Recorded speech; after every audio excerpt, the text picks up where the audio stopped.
मान करो। बेटी बचाओ बेटी पढ़ाओ, बेटी इसलिए नहीं है तो हम लोग को अनमैरिड लड़की को लोग को फेंका जा रहा है बाहर, ना नोटिस है ना कुछ भी, कहा जा रहा है कि बाहर निकालिए, बेघर किया जा रहा है। क्या करना चाहिए इसमें? तो क्या नोटिस आप लोगों को नहीं मिला? कुछ भी जानकारी नहीं है।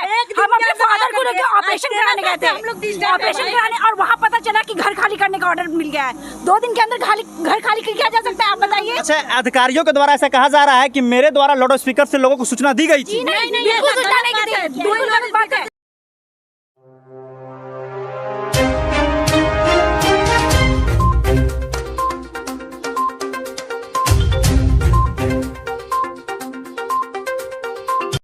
नमस्कार, आप देख रहे हैं मगध लाइव और मैं हूं समर राठौर। आज मैं मौजूद हूं गया नगर निगम के वार्ड नंबर 4 अंतर्गत। इस मोहल्ले का नाम पचवीगहिया है और यहाँ कुछ मकान ऐसे हैं जिसे प्रशासन के द्वारा अधिग्रहण कर लिया गया है।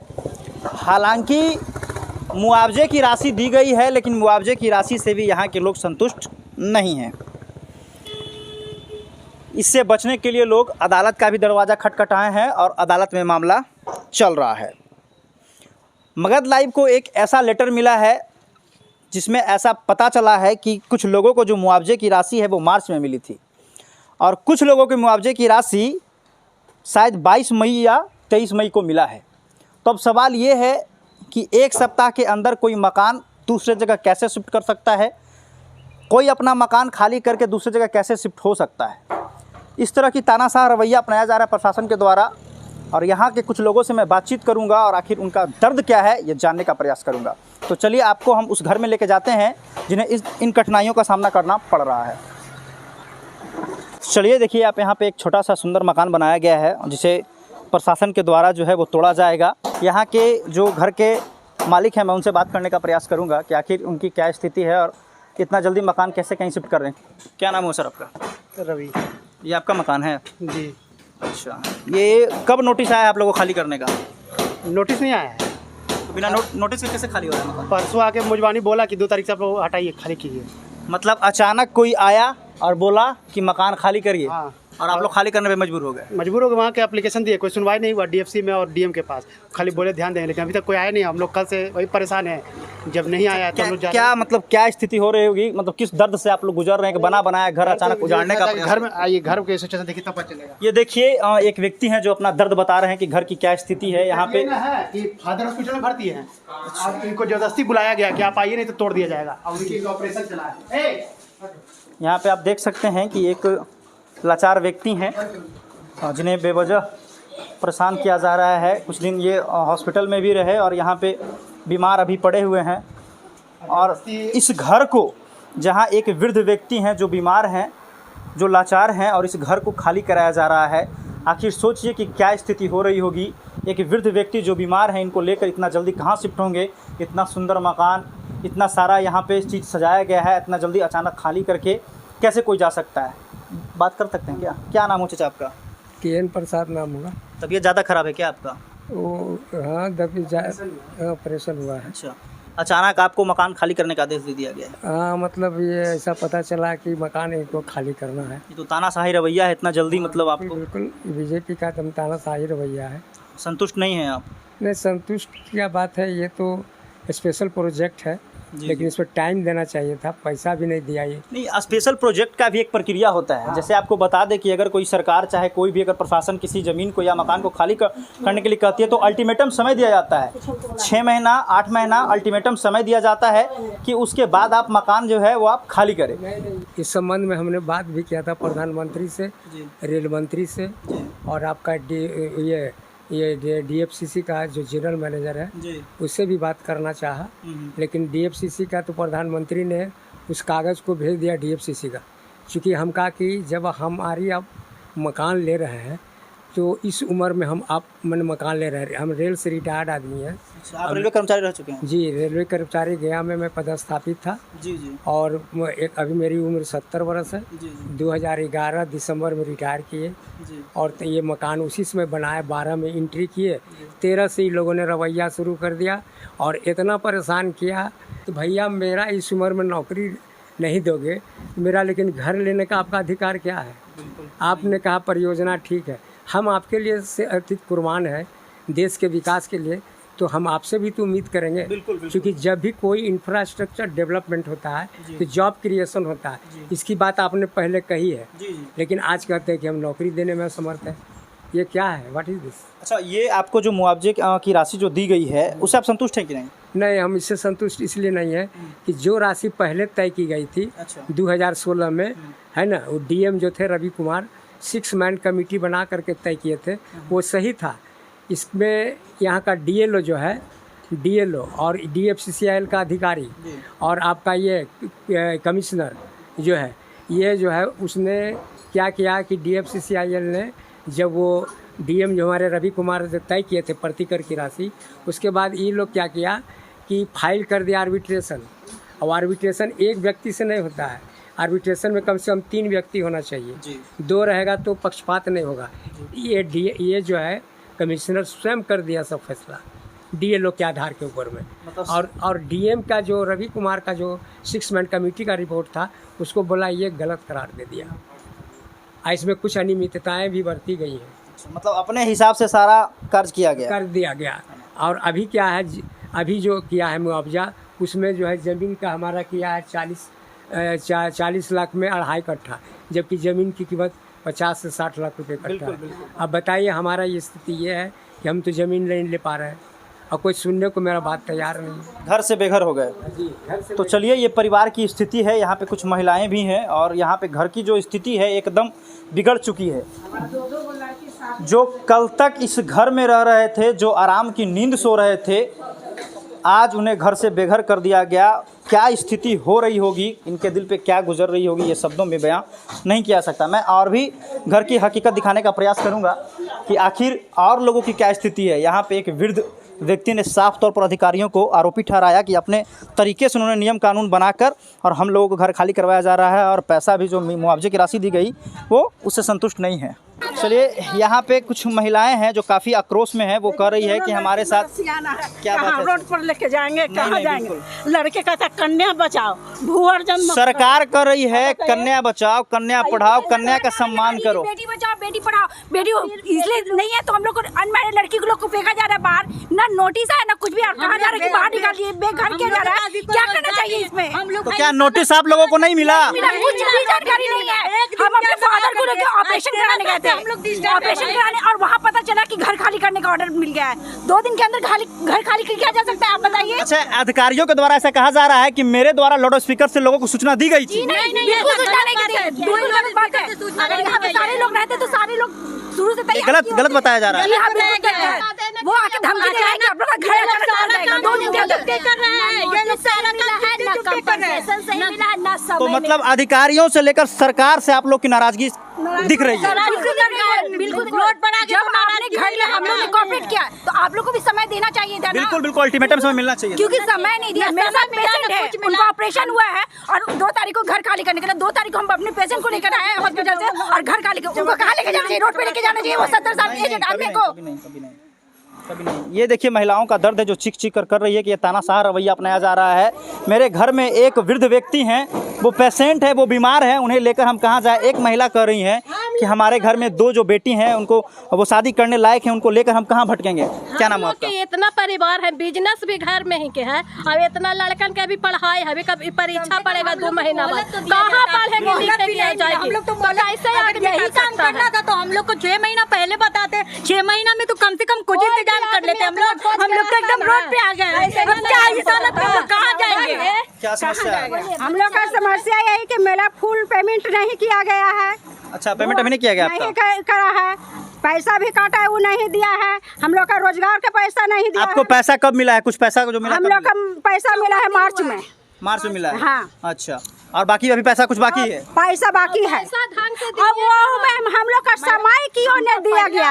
हम लोग का नोटिस क्यों नहीं दिया गया? पहले वाला मुआवजा मतलब जो पहले पैसा बताया गया था कितना मुआवजा आपको मिलेगा, वो नहीं दिया गया। 2015 में नहीं दिए, 2015 आज रोड पर 15 में दे दिए होते, हम लोग जमीन खरीद लेते, बना लेते। नहीं, लोग सब मिल के पैसा खाया, इसलिए हम सभी वोट देंगे, हमको पहले वाला मुआवजा दिया जाए। हम लोग का रोड क्या नाम है आपका? निधि।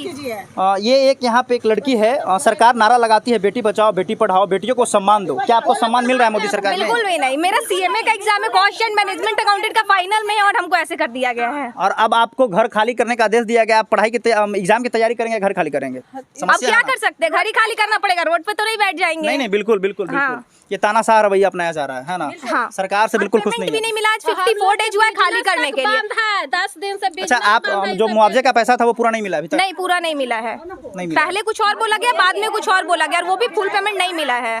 मतलब जो पैसा कम मिला है, पैसा भी कम मिला है। बिल्कुल जो पैसा कहा गया था वो तो दिया नहीं, और जो अपने हिसाब से दिया उसमें भी कम दिया गया। बहुत कम, उतना में जमीन नहीं होगा। अच्छा, एक मतलब जैसा सुनने में आया है, कहाँ कहाँ आप लोग गए हैं? साबुरो हम लोग डीएम ऑफिस से कहाँ गए हैं आप? टीएफसीसी, एडीएम ऑफिस और डीएम ऑफिस, सारा जगह रिटन पेपर में लेटर दिए। अच्छा, जैसा कि यहाँ पे कुछ ग्रामीणों कुछ लोगों के द्वारा बताया गया कि हमने अदालत का भी दरवाजा खटखटाया, जहाँ अदालत में मामला चल रहा है, लेकिन आपने, एक मिनट पहले मेरी बात सुन लीजिए, आपने जिस अधिकारियों से मिलने गए, आप जिस अधिकारियों के शरण में गए, उनके तरफ से क्या रिप्लाई आया? देखते हैं, अभी देख रहे हैं। रिप्लाई में यही मिला कि देखते हैं। डीएम साहब भी ध्यान नहीं दिए? नहीं, बस वो बोले कि ठीक है, लेटर ले लिए, देखते हैं आगे। यही कहा गया कि हम कुछ नहीं कर सकते हैं, तो ले मेरा घर आप रहे हैं और कह रहे हैं कि हम कुछ नहीं कर सकते, तो हम लोग कहाँ जाएं? गवर्नमेंट ही जब हमको निकाल रही है, हम कुछ नहीं कर सकते, हम लोग रोड पर आ गए हैं। तो बिहार की स्थिति और अगर भारत सरकार की स्थिति देखा जाए तो जब कोई एग्जाम निकलता है, डेट आज निकलता है तो 6 साल बाद एग्जाम लिया जाता है, 2 साल बाद एग्जाम लिया जाता है। तो जब मुआवजे का पैसा दिया गया और आपने आके फरमान सुना दिया कि घर खाली कर दो, तो इसमें भी आप 1 महीने का समय दे सकते थे, 6 महीने का समय दे सकते थे, 1 साल का समय दे सकते थे, लेकिन आकर अचानक आपने कह दिया कि 2 तारीख के अंदर आप घर खाली कीजिए, नहीं तो बुलडोजर चलाना शुरू कर देंगे। जब 2013 में जब गया तो आपने 2022 तक पैसा क्लियर किए, आपने करीब 9 साल या 10 साल सिर्फ ये पैसा देने का प्रक्रिया गुजर गया 9 साल में। हाँ, 2013 से आप पैसा दिए 2022 में, हाँ 9 साल हुआ। आप आते 2 दिन में 1 दिन में कहते कि आप घर खाली कीजिए, तो ये हो वाला बात है? तो पैसा देने की बात रही तो 9 साल, और घर खाली करवाना है तो 2 दिन के अंदर। 2 दिन में, हाँ मेरा शनिवार के पैसा क्लियर किया, आप कहता है बजे 2 तारीख के घर खाली करो, आके तोड़ेंगे, तो आदमी कहाँ रोड पे जाएगा? नहीं, कभी नहीं।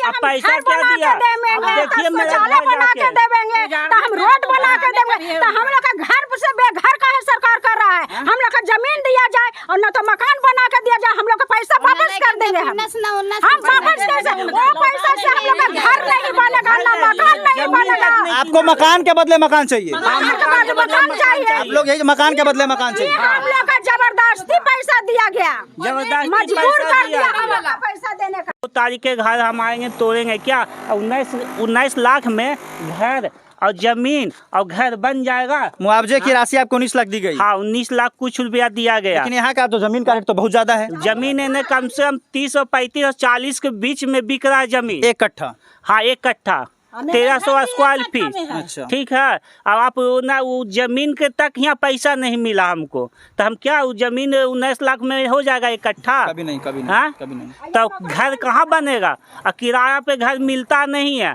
और 10,000 सुनिए ना, 10,000 रुपया से ऊपर किराया खोजता प्लस बिजली बिल। तो हम लोग गरीब आदमी यहाँ 100-150 रुपया भी आफत होले कमाने में। मतलब 4 दिन या 6 दिन पहले पैसा दिया गया और कहा गया घर खाली करो, तो 6 दिन में ये महोदय कहाँ जाके शिफ्ट करेंगे? घर का जितना भी बिजली का सामान है, घर में रखा सामान है, उसे खाली करने में ही कम से कम 20 से 25 दिन लग जाएंगे। घर का निर्माण होने में 1-1.5 साल का समय लगता है। चलिए, तो मतलब अधिकारियों के शरण में गए, लेकिन आप लोग को कोई ये नहीं मिला? उसे हेल्प नहीं, वो कहता कि वहाँ जाओ, वो कहता वहाँ जाओ। तो इस तरह की जो रवैया है वो अपनाई जा रही है। क्या नाम हुआ आपका? मेरा नाम दिलीप कुमार मंडल हुआ। अच्छा, यहाँ पे ऐसा सुनने में आया है कि प्रशासन के द्वारा घर खाली करने का आदेश दिया गया है, घर तोड़ने का आदेश दिया गया है। क्या परेशानी हो रही है आप लोगों को? परेशानी तो बहुत है सर, यहाँ पर लोगों को बहुत ज़्यादा परेशानी है। ऐसे भी सरकार का नियम है, जैसे कि रेंटर का भी नियम रूल होता है जी, कि कहीं भी जैसे हम मकान रेंटर पर हम रह रहे हैं, हाँ, तो हमको ऐसे मालिक खाली कराने के लिए बोलता है, तो उसको भी कम से कम रूल है कि 6 महीना आपको कम से कम समय देना है जी। ये समय तो कम से कम यहाँ के प्रशासन को इन लोगों को समय देना चाहिए। दूसरी बात सर कि ये जो ज़मीन है, जो हम लोगों ने ज़मीन इस क्षेत्र को जो ज़मीन को यहाँ पर लोगों ने जो लिया, जो लोकेलिटी ये नगर निगम में सरकार को अगर इन लोग का हम लोग तरह से हम डिमांड करते हैं कि नगर निगम में, कहीं भी नगर निगम में, ये ज़मीन नगर निगम में आता है सर, नगर निगम में कहीं भी ज़मीन लेके इनको जैसा मकान जितना स्क्वायर फीट में बना हुआ वो मकान बना के दे दे सरकार। अच्छा, ये सरकार मकान के बदले मकान दे दे सरकार। आप सर यहाँ पर सिर्फ 30 लाख 35 लाख रुपये कट्ठा ज़मीन मिल रहा है, इन लोग को 19 लाख रुपये अब कितना क्या वैल्यू, 8 लाख 8.5 लाख का वैल्यू लगाया गया है। बताइए सर, ये तो अन्याय है, पूर्ण रूप से अन्याय, पूर्ण रूप से अपना अन्याय है। और सरकार को कम से कम 6 महीना समय दिया जाए। हमारा तो डिमांड यही है कि आप जितना स्क्वायर फीट में मकान बना हुआ है नगर निगम में, कहीं भी नगर निगम, पूरे गया में कहीं भी नगर निगम में वो आता हो, वहाँ पर इन लोग को मकान बना के दिया। यहाँ पर स्वेच्छा से जाने के लिए लोग तैयार हैं। यहाँ के लोगों ने और पूरे देश के लोगों ने सेंट्रल में नरेंद्र मोदी को इसलिए बैठाया था कि चैन और सुकून मिल सके, लेकिन इनकी सरकार ने इस तरह का तानाशाह रवैया, अगर कहे तो हिटलर वाला तानाशाह रवैया अपना लिया कि आपका घर आपसे कब छीन लिया जाएगा ये कोई नहीं जानता। आप चीखते रहेंगे, चिल्लाते रहेंगे, गिड़गिड़ाते रहेंगे, पैर पकड़ेंगे अधिकारियों को, लेकिन सुनने वाला कोई नहीं रहेगा। अंत में आपको कान पकड़कर आपके घर से बाहर कर दिया जाएगा। नाम हो सर आपका? मेरा नाम देवव्रत मंडल हुआ। ये सर इतना सुंदर घर बना हुआ है और प्रशासन के द्वारा यह तोड़ा जा रहा है, कैसा महसूस कर रहे हैं आप? अब घर टूटे तो इससे ज़्यादा क्या महसूस हो सकता है। बिल्कुल बिल्कुल, लेकिन सरकार को एक दर्द समझना चाहिए बिल्कुल कि भूमि अधिग्रहण को लेकर जो कानून बनाए गए हैं और उसमें एक समय देने की बात है कि मुआवजा की राशि देने के बाद उस कम से कम 6 महीने का वक्त देना चाहिए। बिल्कुल। और हमें जो है जो राशि मिली है वो मार्च महीने के लास्ट में मिली है। तो जब ये सूचना जानकारी हम लोगों को मिली कि ये अब मकान टूटने का है, डीएफसीसी के कर्मचारी सो का जो इंजीनियर थे, उनका नाम कार्तिक था, एक अमीन आए और उन्होंने आकर मौखिक तौर पर सूचना दी। जब उनसे मैंने कहा कि भाई आप मौखिक तौर पर सूचना देना है, कोई लिखित नोटिस क्यों नहीं आया है? जब आप हमसे ज़मीन लेने की बात कर रहे थे तो अखबारों में दिया, नोटिस दिया, मुआवजा लेने की बात आई तो आपने मुझे नोटिस दिया। उसके बाद मैंने अपने सारे कागजात जमा किए। उसके बाद जो है 23 या 24 मार्च को संभवतः हमारे मैंने मुआवजे की राशि जो भी थी वो तो हम संतुष्ट नहीं हैं, उसके खिलाफ़ हम कोर्ट में गए हुए हैं। लेकिन सबसे बड़ी बात है कि प्रशासन का यह एक प्रकार से एकदम हिटलरशाही आदेश कहा जा सकता है कि एक व्यक्ति को यहाँ पर जो अभी जहाँ पर आप आए हुए हैं वहाँ पर एक व्यक्ति हैं रीता देवी, जिनका मकान का मुआवजा 22 या 23 मई को मिला है और उनको भी आकर डीएफसीसी के पदाधिकारी जो भी सोकाउज कार्तिक जी थे, उन्होंने आकर कहा कि आपको 2 तारीख से आपको मकान खाली कर देना है और नहीं तो हम जो है तोड़ देंगे। तो हम लोग को 2 से 7 तक का समय दिया गया है। जैसा कि डीएफसीसी के एक पदाधिकारी से हमको जानकारी मिली थी कि हाँ इस तरह का पत्र भी निर्गत कर दिया गया है और सदर एसडीओ को शायद दिया गया है कि आप हमें फोर्स दें और मजिस्ट्रेट के डिप्यूट करें, हम जाकर इस मकान को तोड़ेंगे। तो सबसे बड़ी बात ये होती है ये कि आज ये 8 दिन और 10 दिन के समय में ये प्रशासन का जो आदेश जो है या डीएफसीसी का जो कार्रवाई है वो पूरी तरह से तानाशाह रवैये को दर्शाती है। और ये केंद्र सरकार के निशाने पर यह कार्य करने वाली ये जो संस्था है वो पूरी तरह से कहा जाए तो मानवता को तार तार कर देने वाली ये उनका आदेश है। उनको ह्यूमैनिटी ग्राउंड पर भी लोगों का दर्द समझना चाहिए कि क्या होना चाहिए या नहीं होना चाहिए। ठीक है, हम कानून के मानने वाले लोग हैं, हम लोग सरकार के आदेश को पालन करने वाले लोग हैं, हम लोग कानून विरोधी नहीं हैं, हम लोगों को कानून में विश्वास है और सरकार का हर आदेश मानने को तैयार है। लेकिन एक ह्यूमैनिटी ग्राउंड पर मानवता के आधार पर भी किसी का घर जो टूटता है या घर से कहीं विस्थापित होता है तो उसको कम से कम एक ऐसा समय देना चाहिए ताकि वो कहीं जाकर जो है ना किराए का मकान भी ढूंढ सके, या जिस ज़मीन का मुआवजा उन्होंने जिस दर से भी दिया हो तो आज तो वो मकान के ज़मीन मिल नहीं रहा है, क्योंकि एकदम 1/4 जो है ना रेट दिया गया है जिसको हम लोग लाइक नहीं करते हैं। लेकिन आज जो दर्द है हम लोगों का वो एक नहीं कई लोगों का इस तरह का दर्द है। तो हम सरकार से यही चाहेंगे, हमने तो प्रधानमंत्री को भी पत्र लिखा, हमने मुख्यमंत्री को भी, हमारी पत्नी ने पत्र लिखी और डीएम साहब से भी जाकर मिले, डीएलओ से भी जाकर मिले, डीएफसीसी के पदाधिकारियों से मैंने रिक्वेस्ट किया कि हम लोग को विस्थापन तो होना ही है, विस्थापित तो होना ही है, लेकिन हम लोग को कुछ ऐसा समय दिया जाए ताकि हम जो है संभल सके। यहाँ संभलने का भी मुझे मौका नहीं दिया गया है, जिसके कारण आज हम लोगों के साथ जो दर्द है विस्थापन का और जो कानून और जो व्यवस्था है उस व्यवस्था के तहत इसके प्रति हम लोगों को नाराज़गी है। प्रशासन को चाहिए, सरकार को चाहिए कि कम से कम मानवता के आधार पर, कानून के आधार पर कम से कम हम लोगों से आकर मिलकर कम से कम एक बार नोटिस भी हाथ में देते और समय देते कि हाँ आपको इतने दिनों के अंदर खाली कर देना है, तो हम तब तक वैकल्पिक व्यवस्था कर सकते थे, लेकिन ऐसा भी करने का मौका नहीं दिया गया। चलिए, तो बहुत बहुत धन्यवाद आपका। तो आपने देखा कि किस तरह से यहाँ के जो कुछ लोग हैं जिनका दर्द साफ तौर पे कैमरा के सामने बयां किया जा रहा है। आप देख रहे थे मगध लाइव और मैं हूं समर राठौर। कृपया वीडियो को शेयर करेंगे ताकि जितने भी लोग हैं जिन आने वाले दिनों में इस तरह की अगर उनके पास भी समस्या होती है तो वो सतर्क रहे और सचेत रहें। धन्यवाद।